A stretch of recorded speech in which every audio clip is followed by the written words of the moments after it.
Karibu Beta Africa. Leo nitajibu swali ambalo nimekuwa nikiulizwa na vijana wengi.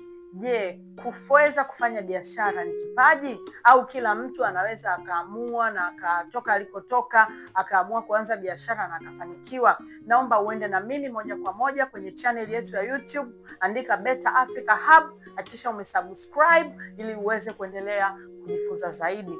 Nitakupa majibu kwa muktadha mbili. Muktadha wa kwanza, kuna baadhi ya watu ambao wameweza kufanya biashara kwa sababu wamezaliwa na wafanyabiashara. Tabia za kibiashara ziko ndani ya damu zao, ni sehemu ya maisha yao.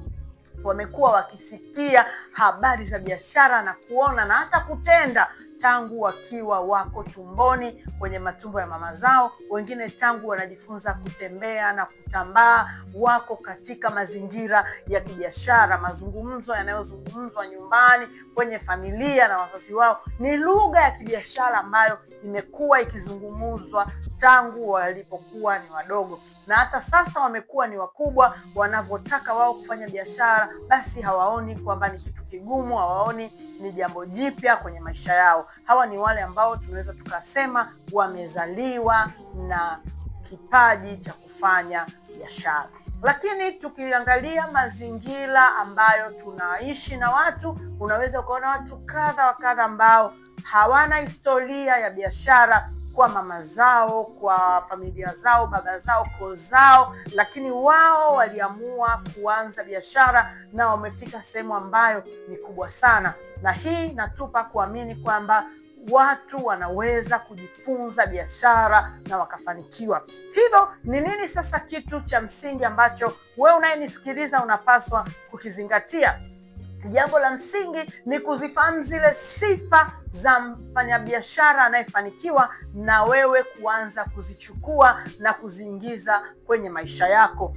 Kuna watu ambao wamezaliwa kwenye familia za wafanyabiashara, lakini wamekosa sifa za kijasiriamali na wao wameshindwa kufanya hizo biashara. Lakini pia kuna watu ambao wamejifunza vyuoni, wamejifunza ukubwani, lakini wameshindwa kufanikiwa kwenye biashara. Kwa hivyo siri ya mafanikio haiko katika kuzaliwa au kujifunza, bali siri ya mafanikio ya kibiashara ni wewe kumiliki au kuwa na sifa za kibiashara, kuwa na sifa za watu wanaofanikiwa katika biashara.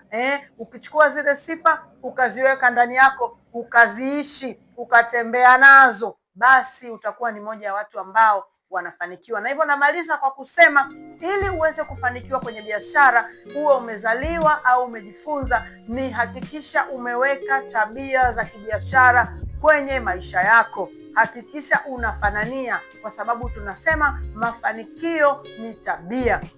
Inakuhitaji ujipe time ya kujituni tabia zako na mienendo yako ifanane na watu wanaofanikiwa. Watu wanaofanikiwa wana commitment kubwa, wana hard work, wanajua communication na mambo mengine mengi ambayo nitazungumza kipindi kijacho. Kwa hivyo ukichukua hayo yakaingia ndani yako, yakawa ni sehemu ya tabia yako, itakuwa ni rahisi sana wewe kufanikiwa. Na ndio maana unaona baadhi ya watu wanaanza biashara na wanaanguka, wanakuwa hawajachukua zile sifa za mfanyabiashara anayefanikiwa wakaziweka kuwa sehemu ya maisha yao. Kwa hivyo kila wakati anaanguka na hajui ni kitu gani kinachomfanya aanguke. Sasa siri ya leo ndio hiyo nimekupa, ya kwamba ukiwa na sifa za mafanikio hakuna kitakacho kuzuia kufanikiwa, uwe umezaliwa au umejifunza. Mungu akubariki. See you next time